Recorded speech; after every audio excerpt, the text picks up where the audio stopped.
Bora para o próximo programa?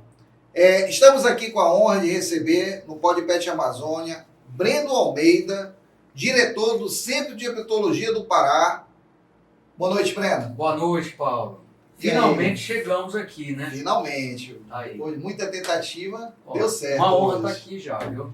Precisando vir aqui logo. Vamos lá. Breno, fala um pouco do Centro de Herpetologia aí, Na realidade, a gente vai falar de tem muito assunto para a gente falar, não vai dar para fazer só hoje, mas vamos começar, antes do Centro de Herpetologia, bora começar lá atrás, naquela época de Guild ainda, que a gente se encontrou e fortaleceu nossa amizade. Sim, beleza. Então, Paulo, hoje eu estou com 36 anos, e aí esse sonho de vir para a Amazônia, ele nasceu muito jovem ainda em mim, né?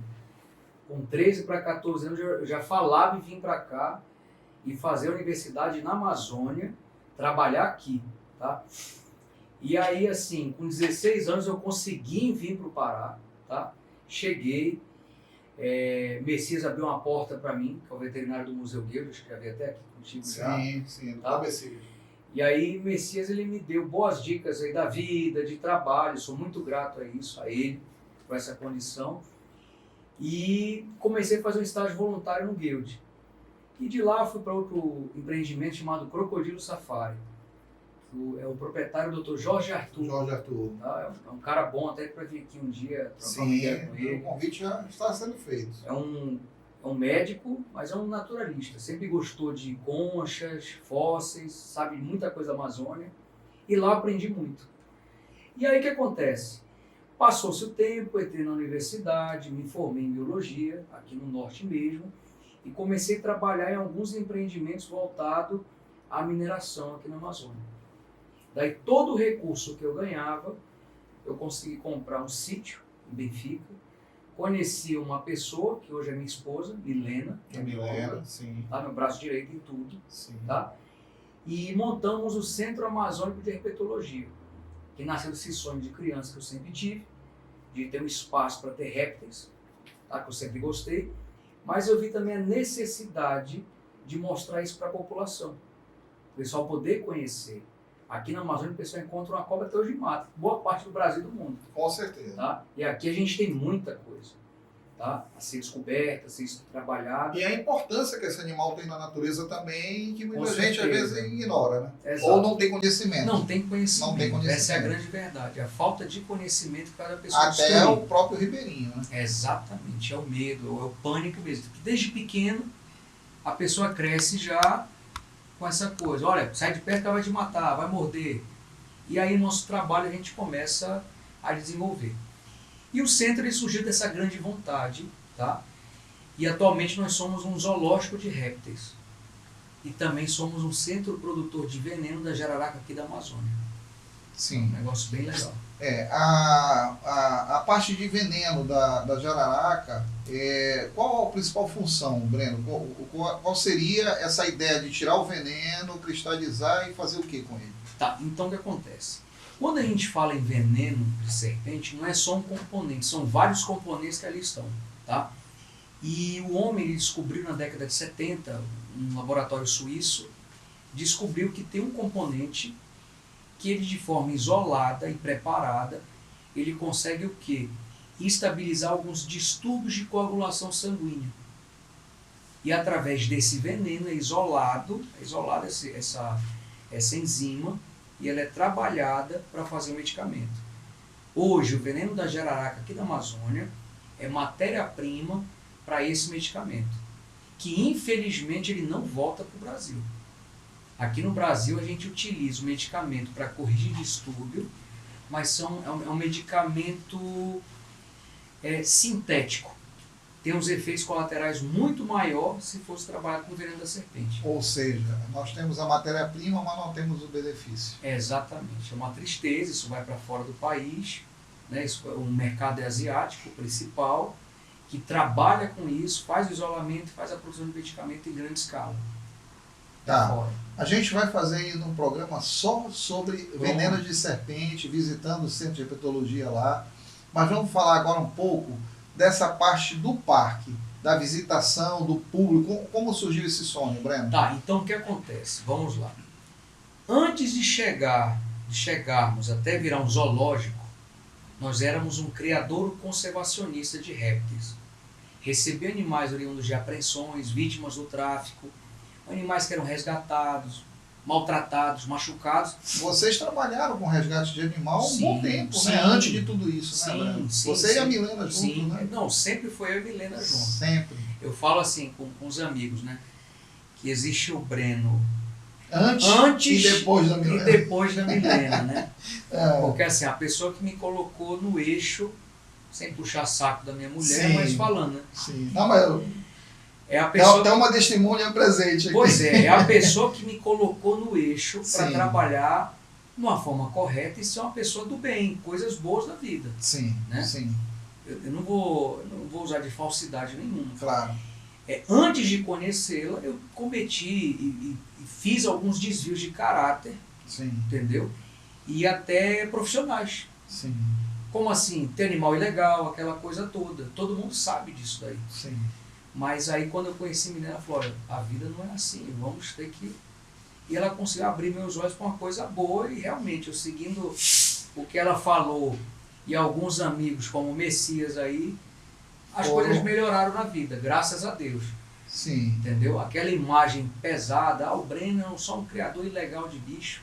sim. Aquilo Na vai verdade, passar. eu nem classifico como um criador ilegal. Eu classifico como uma pessoa que quer ter animais e a gente tem a maior dificuldade de ter esses animais pela legislação que ainda é tão dura, né, Breno?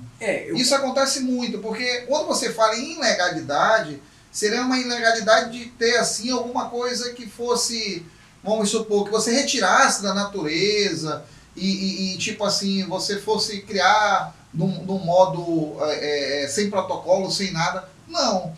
Eu acho que você passou uma parte da tua vida tendo animais que não tinham uma legalidade para estar dentro de Belém, né, animais asiáticos ou do outro tipo, e que você tinha vontade de ter, como todo mundo é. Eu sou louco por anfíbio, mas não posso ter anfíbio. Entendi. Entendeu? É mais ou menos isso. Pois é. Aí, Paulo, o que acontece? Concordo em parte com isso aí, concordo. Sim. Tá? Mas assim, na vida tem dois caminhos, o certo ou o errado. Não Claro, tem aquele meio termo. Claro. Nada do que tá tudo direitinho para você ficar com a Tu cabeça entendeu? tranquila. Exatamente isso. Claro. E eu demorei muito, até os 17 anos, 18 ali, para começar a assimilar como trabalhar dessa maneira correta. Sim. Entendeu? Então, assim, no meu passado, eu tive um problema por conta disso. Sim. Desses animais. Chegou a conhecer a Maria do Carmo, do Ibama, que apareceu? Sim. A Carminha era uma pessoa maravilhosa. Eu devo muita coisa a ela, Sim. pela bronca que eu levei dela dentro do escritório do Ibama. Sim. Entendeu? Eu fui denunciado uma época, aqui em Belém, e ela pegou, mandou me chamar, e ela falou, olha, recebi a denúncia disso. Você tem esses animais assim. Ou você entrega voluntariamente até as 2 da tarde, ou eu vou para a Polícia Federal. Então, para mim, isso foi um divisor de águas também. Sim. Entendeu? Chorei, esperneei, entreguei meus animais, de lá ela fez a destinação correta. Uma parte foi para o museu, uma parte foi para o Crocodilo Safari. E aí acabou tudo que eu vi de forma ilegal. Foi um baque, mas foi uma coisa que me fez muito bem. Porque caiu uma realidade de Falei, você, não, vamos trabalhar agora. Estou entrando de uma na biologia forma... agora, Isso. estou na Amazônia, para que eu vou ter uma cobrinha, um bichinho escondido? Vamos começar a coisa como tem que ser. Sim. Então, assim, eu devo muito esse puxão de orelha Sim. dela, Sim. entendeu? Por conta disso daí. É uma coisa que me marcou para a vida toda em Sim. relação a isso daí. A Carminha, ela foi uma pessoa espetacular, acho que com todo mundo de Belém, cara, inclusive eu que mexia com peixe também, porque era uma pessoa assim, ela procurava não ser mole, ela procurava ser dura, mas de uma forma justa. Sim. Entendeu? Sim, sem punir. Tipo assim, ela te dava alternativas. Ou é isso ou aquilo, como você acabou de falar. Então isso na Carminha era uma coisa que ela admirava, entendeu? Rapaz, ela brigou comigo, ela falou, cara, você tem um potencial, pra que tá fazendo isso? Você quer ser um biólogo ou você quer ser um traficante de bicho? Eu vou te prender como tráfico. E ela estava certa. Estava certo. Tá aí hoje Entendeu? o Breno, quem é o Breno hoje? Tu tá entendendo? Então Sim. assim, eu devo muito a ela. Sim. Ela, a equipe toda do Ibama, o Mauro Jackson, também me deu os bons conselhos, o Nélio na época do licenciamento ambiental. Sim. Então, beleza. E aí, voltando à história. A gente começou como criador conservacionista e trabalhando com a produção de toxinas. No início da pandemia, a gente não sentiu a falha do comércio internacional com o nosso produto. Mas no meio da pandemia, na parte mais, vamos dizer, o pico dela, No auge. no auge da pandemia, os embarques foram suspensos. 2020, mais ou menos. Eu acho que sim. 2020 para 2021 foi isso. Então foi um baque muito grande que a gente teve de forma financeira. E aí, de uma forma, eu peguei e comentei com o pessoal da Secretaria Estadual do Meio Ambiente, que tem nos ajudado até hoje de uma forma fantástica. Eu falei, olha, eu estou com um criador conservacionista, vocês conhecem nosso trabalho, temos uma estrutura para receber o público já, mas eu não estou sem recurso, minha reserva já está no final. Eu fiquei 1 ano e 4 meses sem conseguir embarcar 1 grama de veneno. Então fiquei parado, só não mandei ninguém embora, então foi só gastando dinheiro de reserva. Só queimando gordura. Só queimando gordura. Aí o que acontece? E aí a Secretaria Estadual, a gerente do setor de fauna e os analistas, pessoas fantásticas, Thalita, tá? Nos ajudou muito. Ela, o analista Tadeu, são pessoas fantásticas, como vou até falar, e a gente fez um projeto para virar um zoológico. Eles fizeram as ressalvas, foi aprovado, foi o que nos salvou. E hoje, fruto do zoológico, a gente iniciou a nossa primeira exposição externa, que está no Shopping Bosque Grão-Pará, entendeu? Então isso está muito legal, graças a Deus a gente está conseguindo mostrar para a população de Belém os animais, porque muita gente acha longe para Benfica. Sim. Tem gente que gosta, é um ambiente natural. Sim. A pessoa pisa na grama, vai sentir um ar puro, vai ver os animais, mas tem muita gente que é ligada ao conforto, quer ficar num ar-condicionado, quer ir para o cinema depois. Então lá a gente consegue fazer esse trabalho aí, para o pessoal poder estar enxergando isso. Sem contar a quantidade de escolas que visitam também o Centro de Epidemiologia, né, que se tornou um centro de referência já. Sim. Principalmente na localidade de Benfica, Marituba, Belém. A grande Belém já está começando a frequentar os fins de né? semana, gente, exatamente. Pois é.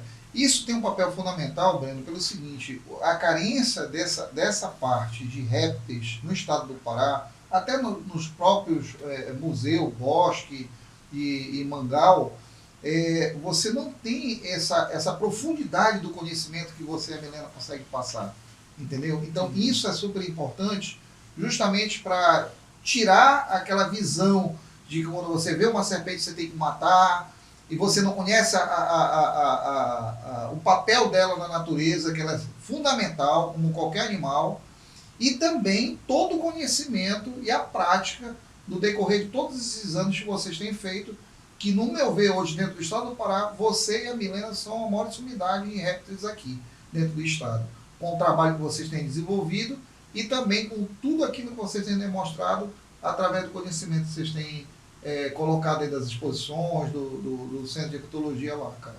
Eu tive o prazer de ir lá no Centro de Epidemiologia, vi uma estrutura fantástica, né, principalmente na parte de extração de cobras, das serpentes peçonhentas, e também o carinho e a sensibilidade de todo mundo que visita lá, né, que consegue ter aquele contato real com a natureza, consegue ter essa visibilidade, que só vocês estão conseguindo passar isso de uma forma bem natural e bem tranquila. Ali, Paulo, a gente fala, eu e a Milena, a gente conversa muito e assim, aquilo é um reflexo do que é a gente.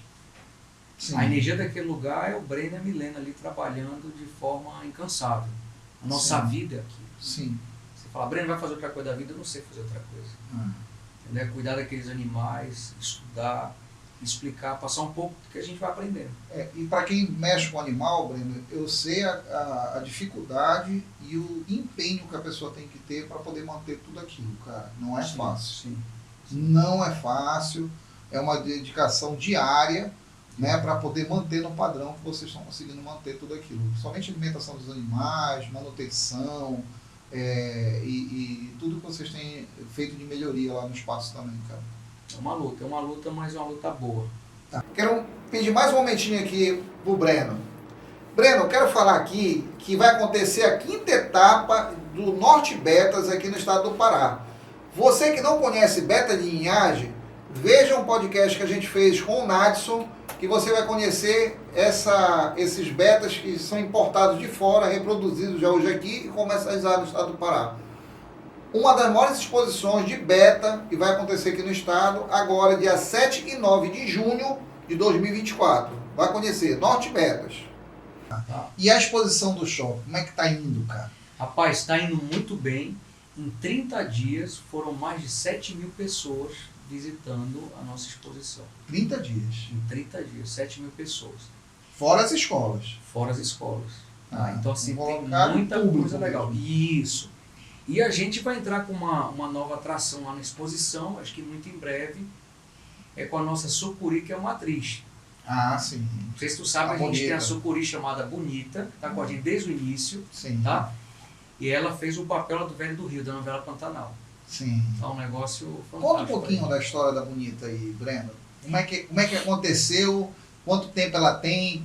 Quanto ela pesa? Como vocês chegaram até a novela? Como é que foi essa história? Legal. Cara, foi um negócio bem bacana. Então, a Bonita chegou filhote pra gente, machucada, ela foi resgatada pelo Corpo de Bombeiros. Isso Daqui do Pará. Daqui do Pará. Sim. BPA não, Corpo de foi Bombeiro o Corpo mesmo. de Bombeiros de Marituba. De Marituba. Marituba, Tá. num grupamento, resgatou, a gente tinha feito uma palestra. Sim. Breno, olha, o pessoal está com dificuldade para receber, pode receber esse animal? Tá, traga, a gente vai receber. E aí esse bicho chegou com machucado, levou uma paulada. Chegou a quebrar algumas costelas, mas se recuperou. E Paulo, é impressionante, o animal, sucuri é um animal agressivo, gosta muito de morder. Desde o primeiro contato com ela ali, já demonstrou um bicho mais calmo, mais tranquilo. Se recuperou bem, os anos foram passando, até um produtor da Globo, através do Richard, Sim. mas nosso trabalho, Richard Rasmussen, né, da TV, Sim. indicou a gente, falou, olha, Breno, tem uma sucuri lá, tamanho grande, ela é mansa. E aí surgiu a primeira tratativa, novamente a SEMAS aqui do Pará nos apoiou, Sim. tá? Auxiliou bastante no licenciamento. GTA, Guia de Transporte Tudo Animal, foi tudo emitido, pra poder... foi feito um licenciamento para tirar uma autorização de transporte daqui para o Pantanal. Aí o órgão ambiental do Pantanal também autorizou. Fomos daqui para o Pantanal de carro, porque a caixa tinha que ser muito grande, o voo tinha escala. E eu fiquei muito preocupado. Falei, de cara, perder o animal. vai perder, pode morrer, então vamos dar um conforto. Fizemos uma caixa grande que coube toda a parte do banco traseiro do carro. Sim. E a gente foi para o Pantanal com ela de carro, nessa primeira fase. Ficamos 20 dias gravando lá no Pantanal. O animal retornou. 20 dias depois fomos para o Rio de Janeiro para gravar dentro do estúdio. Sim. Depois ela teve que retornar de João Pessoa para fazer algumas cenas ainda. Foi uma experiência bem legal, bem bacana mesmo. O pessoal ficou encantado com a Bonita aí. E Breno, e qual o principal foco da exposição de répteis no Grande Pará hoje, cara? Sim. Você e a Milena. O nosso objetivo principal, qual é?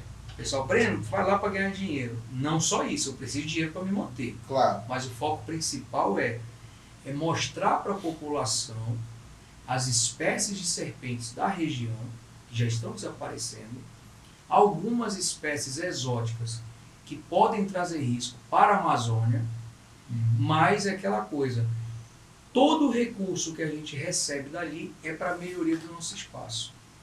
Em breve, quando você for lá, você vai ver o que a gente está fazendo já. Já está com auditório, novos recintos bacana. até, fazer um negócio bem legal mesmo. Tá? Tá. O foco principal é esse, educacional. A gente com educação a gente começa a melhorar conservação e juntamente com isso saúde pública. As pessoas começam a se cuidar para não ser picada quando viaja. A gente está na Amazônia, cara, o índice é altíssimo. Né? E infelizmente, pegando esse gancho, ainda falta muito soro antiofídico em várias regiões da Amazônia. Eu falo isso com propriedade, por conhecimento de causa. Já sofri alguns acidentes com serpentes peçonhentas, perdi um dedo, entubado, aquela coisa toda, por falta de soro, quase morri por causa disso. Sim. Se Deus quiser vai ser o último. O último acidente agora foi em abril do ano passado. Sim. Estava em casa de madrugada, um colega que é médico, lá de Cachoeira do Piriá, me telefonou às 2 da manhã. que uma criança tinha sido picada e eles estavam sem soro e não conseguiam falar com ninguém na CESP. Era um sábado à noite, domingo. E eu falei, olha, eu tenho aqui 14 ampolas de soro antibotrópico laquético, o nome do soro, que serve para picada de jararaca e surucucu. Se mantém na geladeira? Né? Se mantém em geladeira. Tá? Eu tenho esse medicamento por quê? Porque a gente trabalha com esses animais. Tem que ter uma prevenção. Exato. Sim. Acontece um acidente, pega o soro e vai para o hospital. Sim. Aí nisso eu fiz a doação do soro, graças a Deus a criança sobreviveu sem sequelas. Sim. E aí se passou 10 dias mais ou menos, recebi uma amiga lá em casa, queria ver o serpentário, mostrei para os animais. Na hora de abrir a caixa de uma jararaca, um descuido, excesso de confiança, na hora de fechar a tampa, o dedo ficou para dentro, rápido ela saiu, picou. Ponta do dedo. Na ponta do dedo. E aí voltei em casa, lavei, acalmei a Milena, os filhos lá e fomos para o hospital. Breno. E foi uma loucura para conseguir o soro. Só um detalhe, uma curiosidade. Quanto tempo depois de um acontecimento desse você tem para poder agilizar essa situação e quais os sintomas, Breno? Tá, então, o que acontece? Depende da espécie, mas no caso dessa. Isso, então. A jararaca, o acidente dela qual que é? É ação mais local. É uma ação local bem importante. Sim. O tecido começa a apodrecer com o tempo. Tá. Depois de um acidente ofídico, ou por animais pequenos no geral, aranha e escorpião, o ideal é fazer a soroterapia, receber o soro para neutralizar aquele veneno, até 4 horas depois do ocorrido. Passando esse prazo, é sujeito, a pessoa que foi vítima do acidente, desenvolver algumas sequelas, perda tecidual, foi o meu caso, perdeu o dedo, porque apodreceu. Entendeu? Foi feita uma cirurgia com uma raspagem, mas a necrose estava no osso. Não conseguiu salvar. Na hora da cirurgia, foi anestesia local, eu vi a mão, o médico debridou tudo, abriu o tecido. Eu vi, cara, não tem mais jeito, realmente. O enxerto, se for tirar daqui para botar, pode dar uma rejeição. Aí ele falou, vou ter que amputar. Eu falei, tudo bem. Mas não jogue fora meu dedo. Guarde num potinho que eu vou levar para dar aula. Está lá no centro de exposição dele. É mesmo? Para mostrar. Tá guardado o dedo. O meu dedo é o mais famoso de Belém agora. Todo mundo que vai olha meu dedo, você já conhece. Tá. E quanto tempo, Breno? Depois que eu fui picado, eu acho que era 6h30 da tarde. Mas de protocolo, quanto tempo? 4 horas. 4 horas. Até 4 horas. Até 4 horas tu tá seguro. Não tá seguro, mas tu tá dentro do padrão para ser socorrido. Isso, em 4 horas o veneno consegue circular no corpo todo e já depois desse prazo começa a desenvolver um envenenamento sistêmico, né, mais local. Entendi. Entendeu? Então, você é apoado por uma serpente, 4 horas esse veneno vai estar localizado no local. Depois, até 4 horas. Até 4 ele horas. já entra na corrente sanguínea. Já entra. Já está dentro da corrente. Exato. 4 horas é o limite. É o limite para você tomar logo o soro e neutralizar tudo. Passando esse tempo... Não tomando o soro, quais os sintomas? Qual a causa? Tipo assim... Primeira coisa é a dor intensa. Muita dor. Muita dor no local da picada. Falta de ar, asfixia... Não, a jararaca não acontece isso, tá? Mas o que acontece? Dor local, é como se tivesse prendido o dedo numa porta de carro e fica latejando. Bastante. E quando você sente o veneno circular, é como a sensação como se fosse um óleo quente debaixo da pele. É doloroso, é doloroso. Criança então de partir o coração. Quando você vai no hospital, o pessoal pede para identificar a cobra, a criança picada de uma serpente. Tá? E assim, a ação do veneno é local. Com o passar desse tempo, a pessoa pode desenvolver uma hemorragia. Interna ou externa também? Interna e externa. As duas. Tem gente que já teve até um AVC. Entendeu? Aumento de pressão na hora. É uma complicação. Mas lembrando, o veneno da serpente não é para fazer isso. Claro. É para neutralizar a presa e auxiliar na digestão. Sim. A gente tem que entender que a gente está invadindo cada vez mais o território desses animais. E de forma natural, a gente vai ter esse contato com eles. A gente tem que aprender a respeitar, saber como lidar. Para quebrar um pouco o gelo, Essa história, quando o cara vai no caminho, ela pica o último, é verdade ou é sacanagem? É lenda. É É lenda, lenda. é É lenda. É lenda. Porque sempre eu não ia o último, eu vai para trás que eu vou aqui na tua frente. Eu não sei de onde tiraram essa história. Mas é bem comum, né? Porque olha só, eu imaginei quando me falaram, a pessoa está numa trilha, Sim. tá? Você passa por uma jararaca, você não viu ela, o bicho... Na maioria das vezes ninguém vê. Ninguém vê, o bicho já ficou nervoso ali, se enrolou, Sim. o segundo passou e o terceiro teve o azar. Ah, A gente não sabe, quem sabe pode ser isso então, essa lenda aí. só da atiçar o primeiro, né? Eu vou te pedir um momentinho, Breno, só para fazer um merchan aqui, rapidola. Vamos lá. Só tirar isso aqui.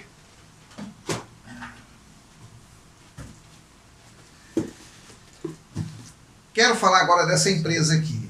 Nutrimatilha. Você que está atrás do alimento natural para cães, esse é o nome da empresa. Nutrimatilha, o melhor alimento natural para cães do estado do Pará. Nunca esqueça esse nome, Nutrimatilha.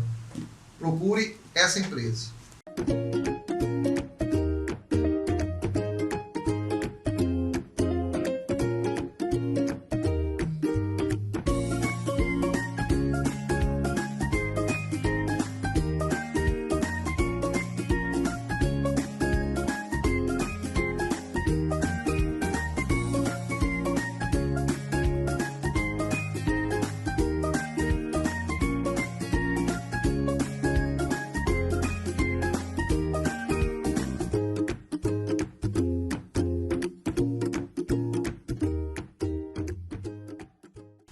Vamos lá, Breno.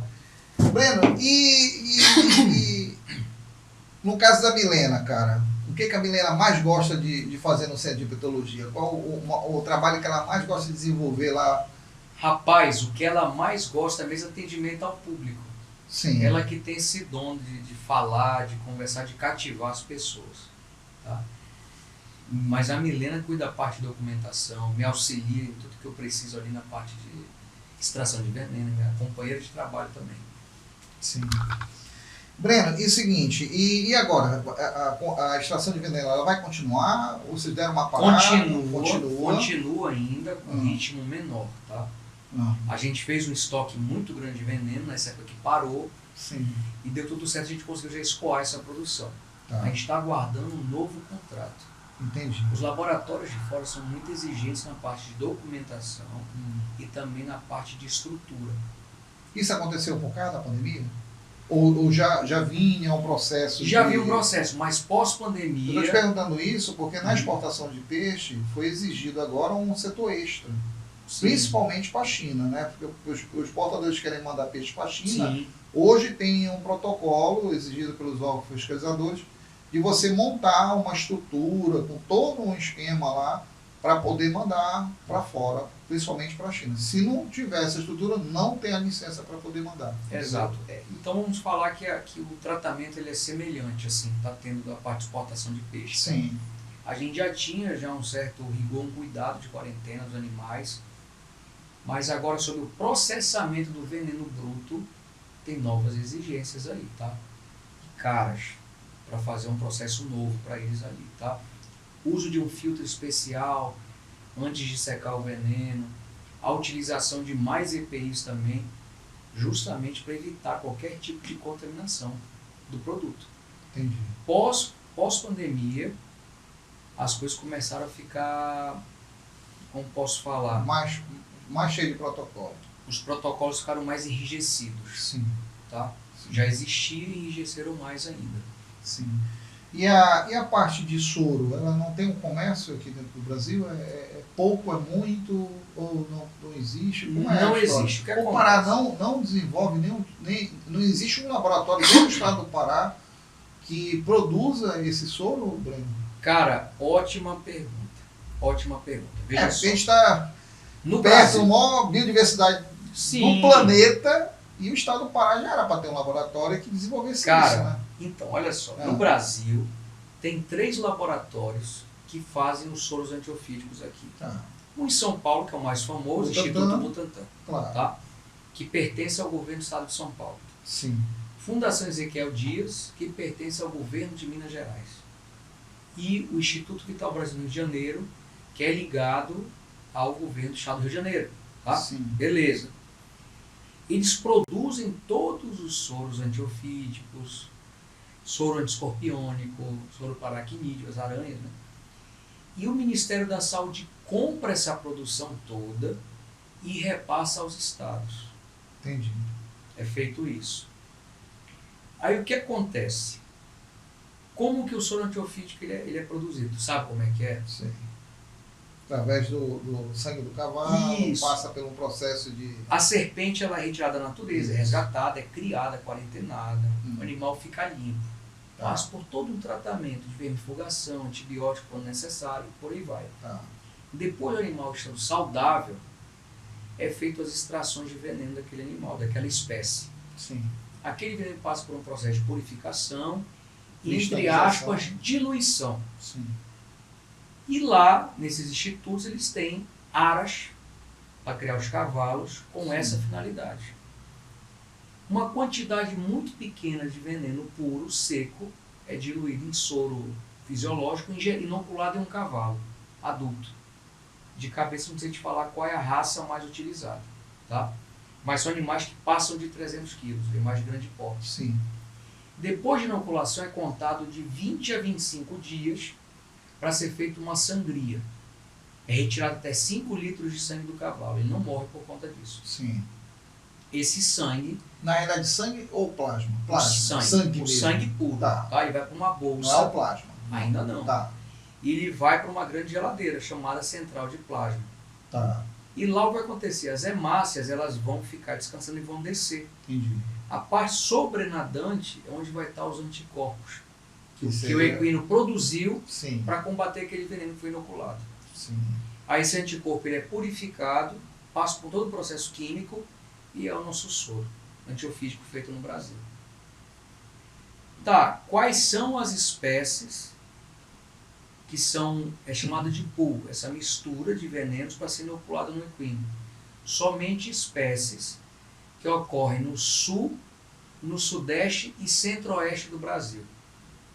A jararaca da Amazônia não entra nesse pool para fazer o soro. Por quê? Tem uma questão técnica, porque eles falam que é por causa da aquisição dos animais, tá?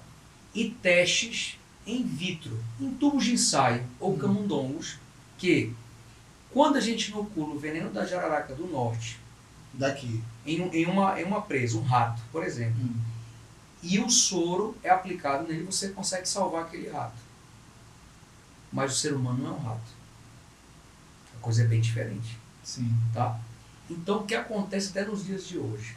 Infelizmente, mesmo uma pessoa na Amazônia, em locais isolados, recebendo o soro antiofídico, tem amputações e perdas de tecido e até a vida. O meu maior sonho, qual é? É conseguir desenvolver o soro antiofídico aqui no norte, aqui na Amazônia, com espécies daqui. Se sabe, por experiência própria, que para você neutralizar o envenenamento com cobras aqui na Amazônia, você precisa de quase o dobro das doses para poder salvar e fazer com que a pessoa não tenha sequela. Então, assim, depende muito do poder público isso daí. A força maior é essa. Você tem noção, Breno, de quantos casos o estado do Pará registra anualmente, cara? Então, registrados, Que é, às vezes, até difícil, né? Não tem esse senso aí de... falta no estado, em boa parte do Brasil, treinamento para essa equipe que fica nas pontas. Sim. Desde o próprio médico aos técnicos de enfermagem, enfermeiros. Todo o estado do Pará, em todos Todo o os estado do Pará, na Amazônia, precisa dessa reciclagem, desse tratamento, desse treinamento, de como tratar um paciente vitimado de acidente ofídico. Tá? Eu recebo quase que diariamente mensagens de médicos e enfermeiros que a gente vai conhecendo por aí, né, com esse trabalho, para identificar e até como proceder no tratamento. Porque o acidente ofídico, Paulo, ela é um problema de saúde pública que é negligenciado ao redor do mundo. Por quê? Porque acomete mais quem? Pobre. É o ribeirinho, entendeu? Não é o filho do empresário. Raramente vai acontecer um acidente. entendeu? Numa grande capital. Então, a pessoa aqui na Amazônia, em 2024, a gente tem pessoas perdendo perna, perdendo a mão, perdendo a vida, por falta de soro ou tratamento correto. A maioria dos acidentes não são notificados. Aí no ano subsequente, vem menos soro. Porque acho que não tem demanda. Exatamente. Todo acidente ofídico tem que ser feito um agravo. Claro. Tá? E é passado para a Secretaria Estadual de Saúde, tenta fazer um trabalho maravilhoso. Tá? O pessoal que trabalha com animais peçonhentos aqui da CESPA é um trabalho fantástico. Mas é necessário que o governo invista e melhore a condição desse pessoal. Entendeu? Tem um médico chamado Dr. Pedro Pardal, que eu falo que é meu anjo da guarda. Sim. Já me salvou junto a Deus várias vezes de cara de cobra. Toda vez que eu ligo para ele, ele já pensa que é... De novo, De novo! A conversa é essa. Não, doutor, só liguei para saber como o senhor estava. Então, assim, ele fez, cara, um manual que auxilia os médicos a tratar. E aí conseguiu fazer isso de forma digital, mas parece que o recurso não conseguiu estender para a coisa continuar. Puxa. Entendeu? É uma pena isso. Mas isso, se o governo olhar com bons olhos essa questão de tentar fazer um soro aqui para a Amazônia, cara, a gente tem potencial para atender não só o estado, mas a região norte do Brasil e países amazônicos, Colômbia, Peru. Dá para atender esse povo também.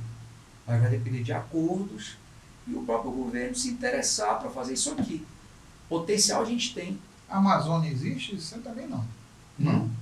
A Amazônia também não. Manaus, sim, o norte do Brasil todo dá para atender. Sim. A Amazônia como um todo, todos os estados que fazem a Amazônia. A gente tem potencial para isso. Entendeu? Nós temos profissionais, os animais todos estão aqui. Entendeu? O que falta é interesse público de fazer a coisa acontecer. Já existe uma estrutura fantástica. Já tem, ele pode entrar como parceiro. Sim. E por aí vai. Tem o Instituto Evandro Chagas. Sim. Entendeu? Pesquisadores de excelência. Papel fundamental, né, cara? Entendeu? O negócio tá tudo para fazer. Agora o que falta é interesse do setor público mesmo. Beleza. Breno, te pedi mais um momentinho para fazer mais um merchan aqui. Bora lá. Vamos lá. Gente, quando você tiver a perda do seu animal, tiver naquele momento mais difícil, existe uma empresa chamada Anjo Pet. Naquele momento mais difícil, onde você perde seu animal, faça uma ligação para o Anjo Pet. Ele tem uma equipe fantástica, vai na sua casa, vai dar dignidade para aquele animalzinho, passou a vida toda do seu lado, e naquele momento que você perde ele, não sabe o que fazer, está aí a empresa. Anjo Pet. Vamos conhecer essa empresa. A Anjo Pet oferece cuidado e acolhimento para a despedida do seu melhor amigo, para que seu pet receba a manifestação de carinho que merece. Com atendimento e remoção 24 horas, entre em contato conosco para saber mais sobre nossos planos. Vamos lá, Breno. Beleza. Breno, deixa eu te fazer outra pergunta. Como manter uma estrutura hoje que você mantém? Dá para manter só com a parte de visitação? Eu acho que hoje está suprindo a necessidade de vocês, porque eu vejo assim, hoje o centro de hepatologia é um centro tão importante, mas ainda precisa muitas pessoas conhecerem, né? Tem muita gente que não conhece ainda, tem muita gente ainda que está no Pará. E quando a gente fala, poxa, existe um lugar desse, poxa, eu quero visitar, eu quero conhecer. E você trazer o centro para dentro do shopping e fazer uma exposição dessa, eu acredito que isso vai dar uma visibilidade e um conhecimento também que isso existe aqui no Pará, que é fundamental, né? Para você saber que existe profissional como você, Milena, aqui dentro, que já desenvolve um trabalho de mais de 10 anos, né? Já dentro do estado do Pará, muito mais de 10 anos, e que está, às vezes, assim, ainda existe pessoas que dão esse espanto de ter um local desse, de ter profissionais nessa capacidade técnica, nesse nível de ter um centro de répteis e de cobras peçonhentas como vocês têm. Então, Paulo, a visitação pública está auxiliando bastante na manutenção. Tá? O foco ainda é o veneno, é uma coisa que particularmente eu gosto muito. Sim. Mas a visitação está ganhando essa... Está dando aquela complementação. Exato. Mas eu sinto que daqui a pouco tempo já vai estar já focado mais na licitação pública do que a própria produção de soro, de veneno, aliás, desculpa. Muitas coisas estão para acontecer aí esse ano que vem. Tem algumas negociações ainda aí acontecendo para a gente poder continuar ou acabar passando essa parte de produção de veneno. Ah, entendi. Entendeu? E outra empresa assumir. Entendi. E a gente ficar mesmo só com o zoológico. Tá. E a parte do auditório? Está sendo construído um auditório lá no Centro de Ptologia? Já fizemos um auditório. Já tem um auditório. Já, e vai contar agora. Capacidade para quantas pessoas? 60 pessoas. 60 pessoas. Vai começar com 60, mas vai ser ampliado. Sim. E aí o intuito de quê? Receber palestras, conhecimento, Isso. mostrar os animais, atender escolas. Isso. Exatamente isso. Porque assim, quando a gente vai no Centro Amazônico de Herpetologia, a gente não vai ver como uma vitrine de animal. Sim. Você vai ver os animais, vai ter contato com a maioria deles, tá? E vai aprender sobre. Não é só você olhar o animal, olhar, legal essa cobra verde, não. Você vai entender toda aquela questão, onde esse bicho está, o que está acontecendo com o habitat dele, o que leva com o desaparecimento daquela espécie, a introdução de outra, entendeu? Pegando esse gancho aí de introdução de espécie exótica. Paulo, a gente está vivendo um momento muito delicado, já vive há um tempo, mas de introdução de espécies, tá? E aqui no norte está ficando algo muito preocupante, nessa parte de répteis e anfíbios, tá? A gente já está tendo muitos casos já de pitons da Birmânia, o pessoal cria ilegalmente, as pessoas querendo soltar, apreensões em um número grande já. Então a gente tem que trabalhar e explicar para as pessoas para não fazer esse tipo de coisa. Tem gente que por desconhecimento compra os animais ilegais, quando passa a saber que é ilegal, o animal cresce, o cara quer se livrar de qualquer maneira. Ele pode fazer uma entrega voluntária nos órgãos ambientais e de lá vai ser a destinação correta. Não precisa ninguém ficar soltando bicho por aí. A gente sempre explica isso para as pessoas. Para quem não sabe o que é uma piton é uma serpente que fica maior que a sucuri, eu acho que chega ao que é 8 metros, mais ou menos, Breno. Então, tem a Piton reticulatus, que é a maior espécie que tem no mundo, tá? Bichos que passam de 10 metros. 10 metros, quanto de peso? 250, 300 quilos aí. Tá bom para Tá. ti que comprou e não sabe que chega a esse tamanho? Pois é, aí o pessoal cria uma um pouco menor, que não chega a 10, chega a 6, Sim. mas chega a 200 quilos, uma Piton 200 quilos. Bicho pesado, enorme, tá? Então a pessoa não sabe o que fazer e acaba soltando. Esses animais podem se adaptar na região amazônica e reproduzir como uma sucuri normal? Mais fácil ainda do que uma sucuri. Caramba. São animais que têm esse potencial de introdução, entendeu? A pessoa que quer ter um pet exótico tem como comprar legalmente. Hoje tem vários criatórios no sul e sudeste, no nordeste, que vendem animais legalizados, tá? Mas assim, Piton albina ela é proibida. Totalmente. Totalmente, por conta do risco de invasão. Não existe nem possibilidade de se comprar legalizado nada. Nada. Tem alguns empreendimentos que chegaram a vender alguns animais, mas os órgãos paralisaram isso, com toda razão. Mas também não consegue frear, né, Breno? Infeliz- Existe infelizmente- um mercado clandestino que continua trazendo e vendendo esses E animais. o triste diz que a gente sabe que isso nunca vai parar. Entendeu? É. Não adianta proibir. Essa é a minha visão. Eu não Tá trabalho com criação e venda de animais, Sim, tá? sim. Mas assim, ao longo desse tempo, criando e cuidando dos animais, a gente conhece todo tipo de gente, tá? Procuram a gente fala, conversa. E, cara, eu vejo que o tráfico de animais ele nunca vai acabar. É triste falar isso. Por mais que tenha criatórios, você consegue, com esse viés aí de criatório comercial, combater uma parte. Dar uma alternativa legal para quem gosta.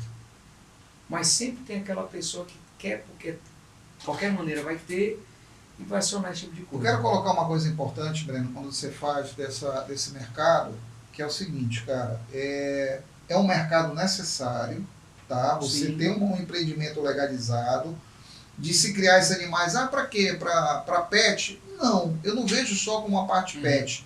Eu vejo que existe em muitos lugares vários brenos, vários outros profissionais que podem a partir do momento que tem contato com esse animal até legalizado, possam lá na frente se tornar pesquisadores, pessoas que podem desenvolver, entendeu?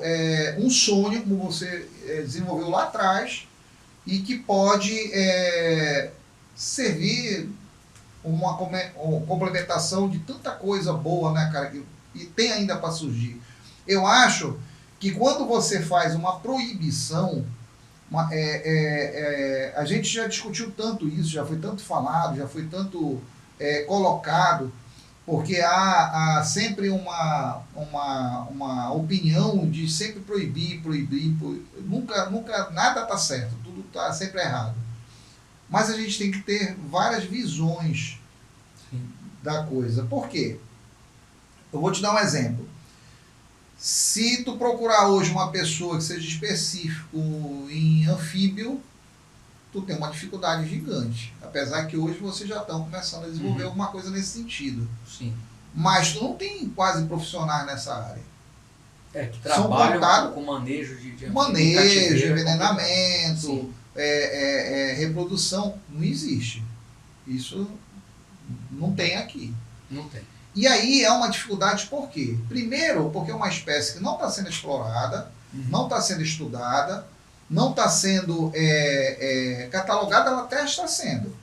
Já estão todos catalogados, fixados, guardados e tal. Mas se um animal desse sofrer algum impacto ambiental... vai se perder. Acabou. Não vai ter como repor. Acabou. Uma das ideias é essa, ter um plantel cativo. Sim. Com exemplares aptos, uma soltura. Como aconteceu com o Arara Azul, né? É um exemplo. Tá? A criação em cativeiro, para a finalidade animal de estimação, como a gente estava falando, ela auxilia um tanto nesse segmento. A gente nunca vai extinguir um periquito australiano, um exemplo. Sim. Um peixe beta. Sim. Não vai desaparecer nunca. Sim. Se você quer soltar tantos betas na natureza, você consegue. Sim. E age selvagem, por aí vai. Isso tem que... Assim, a mentalidade das pessoas tem que começar a mudar. Tem gente que não gosta, nós temos que respeitar. Claro. Mas você não pode também tirar o direito de quem quer ter um animal. Tem gente que quer ter uma cobra de fundamental, Breno, você está perto da maior biodiversidade do mundo. Tá? E você não poder ter contato com essa biodiversidade, você sendo às vezes um veterinário, um biólogo, um pesquisador, uma pessoa que... A gente sabe que tem uns meios legais, mas é muito protocolo, muita coisa para se chegar naquele... impossível, tá? Sim, mas é uma coisa ainda muito difícil. E na opinião, cara, que a gente sempre vê, é que você não pode tirar esse viés, entendeu? A pessoa tem que ter essa chance de montar projetos, de desenvolver esse tipo de coisa, entendeu? Cara, a gente está na Amazônia, no Pará, e aqui a gente não tem nenhum... Tem o Xerimbá, que já veio aqui o Paulo, é um criador comercial de serpentes, é um negócio bem legal. E não tem outros. Não tem.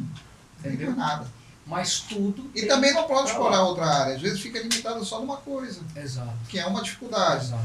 Quando eu te coloco isso, cara, porque é o seguinte, no próprio bosque ou museu, tu não vê essas espécies expostas. Sim. Entendeu? E elas têm um papel fundamental como educação ambiental, como uma questão que talvez... Ainda tem mais um fator super importante, que a maioria, às vezes, vem de fins de apreensão. E aí, qual o destino desses animais? Para onde esses animais vão? Entendi. Tá? Hoje tem um centro de epidemiologia, ainda tem outro órgão. Mas se for tipo um bosque para um museu, eu não acredito que vai ter profissionais que vai conseguir manter esses animais em escala de reprodução ou de manutenção. Sim. Entendeu? Concordo. Isso é um fato. Então, cara, o papel de vocês é fundamental hoje dentro do estado do Pará, como vocês estão planejando e tentando desenvolver. A gente está nessa luta, está dando certo. Vou lá, te pedir mais um momentinho, Breno. Beleza. Eu quero pedir um momentinho para vocês conhecerem o maior canil do estado do Pará, chamado Vanorte. Vai conhecer a estrutura do Vanorte, vamos colocar aqui no canal, para você conhecer essa estrutura. Você que tem um cão de apartamento, está estressado, está ruindo a sua chinela, está ruindo o pé da sua cama, ligue para o Vanorte, ele vai mandar buscar o animal na sua casa, ele vai passar um dia tranquilo, tomando banho de piscina, fazendo esteira, cavando buraco, fazendo a vida que o cão tem que ter. Quando ele voltar para sua casa, ele vai voltar só para dormir. Conheça essa empresa, Vanorte. Esse é o nome. Vamos lá, Breno. Beleza. Breno, dê as suas... quer falar mais alguma coisa? Quer dar as suas considerações? Eu vou aproveitar o espaço Tá. para convidar todos a conhecer o Centro Amazônico de Herpetologia. A gente fica a 40 quilômetros da capital Belém, né? Em Benfica. Tá? Então a gente está apto a receber você que quer conhecer esses animais de perto. Tá. Perder o medo. É o que a Milena até fala. Nós não somos terapeutas, mas de vez em quando a gente trabalha como se fosse. A pessoa perdeu o medo. É engraçado que você fala, porque toda vez que eu divulgo o teu centro de herpetologia, aí sempre é a mulher, né? O homem é mais difícil, mas a mulher diz, não, eu tenho pavor de serpente, eu não consigo nem chegar perto. Isso é uma fobia que às vezes tem que ser quebrada. Sim. Por quê? Porque você vai ter um contato com profissionais, tá? Que vão estar auxiliando, com animais que já estão acostumados a ter esse tipo de manuseio. Condicionados àquela situação. Condicionados àquela situação, isso é o mais importante de se falar. E também você ter pela primeira vez essa experiência de você ter um contato com um animal desse, saber a importância dele, com todo o conhecimento educacional que o Centro de Herpetologia pode passar para você, e também perder o medo. Né? Não ser igual aquele ribeirinho lá que vai pegar um pedaço de madeira, um teçado e matar o bicho. Vai cobra lá. Breno, Tá eu quero agradecer a sua disponibilidade de ter vindo aqui no Podpet Amazônia. Não vai ser o único, vai ter outros podcasts que fazer, inclusive em loco lá no Centro de Herpetologia, mostrando os animais, como mostrando faz a o processo de estrutura. extração de veneno. Sim, bora fazer um negócio bem legal. Vamos fazer. Bora. Então quero te agradecer a disponibilidade do seu tempo e um abraço também para a Milena, que não pôde vir, mas... Beleza, meu amigo. Obrigado, irmão. Tá bom. Valeu, Tá. pessoal.